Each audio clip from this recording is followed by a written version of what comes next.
আপনি যদি বাংলাদেশে আপনার পরিবার পরিজন নিয়ে শান্তিতে থাকতে চান, তাহলে আপনার যদি সম্ভব হয় তাহলে আপনি রাজনৈতিক দল এবং সেই সমস্ত নেতাদের পিছনে ঘোরা বন্ধ করে দেন, তাহলে আপনি শান্তিতে থাকতে পারবেন। আরো যদি বেশিতে শান্তি থাকতে চান, তাহলে যদি আপনার কাছে টাকা পয়সা থাকে, তাহলে আপনি আপনার পরিবার পরিজন নিয়ে এইরকম সুন্দর একটা নিরাপদ দেশ খুঁজে সেখানে আসেন।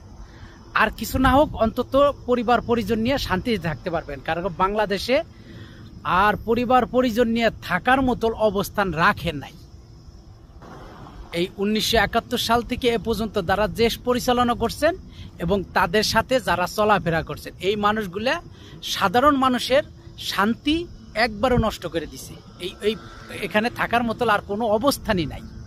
কিন্তু আপনার আমার যাদের টাকা নাই, তাদের ওইভাবেই থাকতে হবে। এর জন্য আল্লাহর কাছে ধৈর্য ধরেন, ইনশাআল্লাহ হয়তো আল্লাহ আবার আমাদের কোনো পথ দেখাবেন। এছাড়া আমাদের কিছু করার নাই।